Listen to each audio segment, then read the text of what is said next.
Israel ও তার মিত্র দেশগুলোর পণ্য বয়কট করায় মুসলিম দেশগুলোর স্থানীয় বাজারে হ্রাস পেয়েছে আন্তর্জাতিক ব্র্যান্ডের ইসরায়েলি পণ্যের চাহিদা, আর চাঙ্গা হচ্ছে স্থানীয় ব্র্যান্ডগুলোর ব্যবসা বাণিজ্য।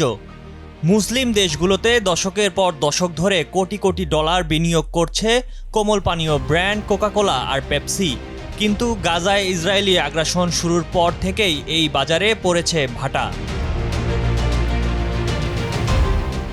সৌদি আরব, মিশর, পাকিস্তানের মতো মুসলিম দেশগুলোতে কোকাকোলা, পেপসি চ্যালেঞ্জের মুখে থাকায় মিশরের স্থানীয় ব্র্যান্ড V7 মধ্যপ্রাচ্য এবং আশপাশের দেশগুলোতে গত বছরের তুলনায় ৩ গুণ বেশি ব্যবসা করেছে। এদিকে সৌদি আরবে জনপ্রিয় কোকাকোলাকে ছাড়িয়ে গেছে কিনজা।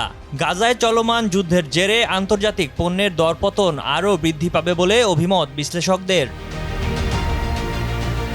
কোমল পানীয় V7 গত বছরের তুলনায় এবছর এই কোম্পানির রপ্তানি বেড়েছে প্রায় ৩ গুণ।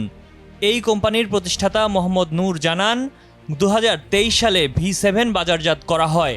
এখন বিশ্বের ২১টি দেশে রপ্তানি করা হচ্ছে V7 কোলা। অন্যান্য দেশে রপ্তানির পরিমাণও বেড়েছে ৩০০ থেকে ৩৫০%। একই চিত্র সৌদি আরবেও। দেশটির বাজারে কোকাকোলাকে পেছনে ফেলে জনপ্রিয়তার তুঙ্গে দেশি ব্র্যান্ড কিনজার। আবু ইসা হোল্ডিংসের senior vice president Fawaz Idrisi বলেন, কিনজার মুনাফা কোকাকোলার চেয়ে এখন বেশি। খুব শীঘ্রই পেপসির বাজারও দখল করে নেবে কিনজা। ফাওয়াজ ইদ্রিসি বলেন, কোকাকোলা, পেপসি যারা বয়কট করছে তাদের বেশিরভাগই তরুণ। যে চেতনায় তারা এটা করছে তা সহজে নষ্ট হবে না। আর মানুষ অন্য কোমল পানীয়তে একবার অভ্যস্ত হয়ে গেলে পুরনো অভ্যাসে ফেরা কঠিন। এদিকে পাকিস্তানের শীর্ষস্থানীয় ডেলিভারি অ্যাপ ক্রেব মার্টের প্রতিষ্ঠাতা কাশেম শ্রফ বার্তা সংস্থা রয়টার্সকে জানান, দেশটিতে কোলা নেক্সট এবং পাকোলার মতো স্থানীয় কোমল পানীয়র বিক্রি ১২% মতো বেড়েছে। এছাড়া মধ্যপ্রাচ্য জুড়ে গত বছরের অক্টোবরে গাজা যুদ্ধ শুরু হওয়ার পর পেপসির ব্যবসাতেও ধস নেমেছে।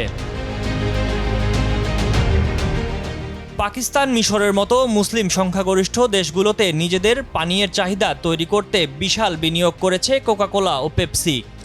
বাজার বিশ্লেষকরা বলছেন, কোমল পানীয় বর্জনের এই পরিস্থিতি অব্যাহত থাকলে মানুষের অভ্যাসে পরিবর্তন আসবে।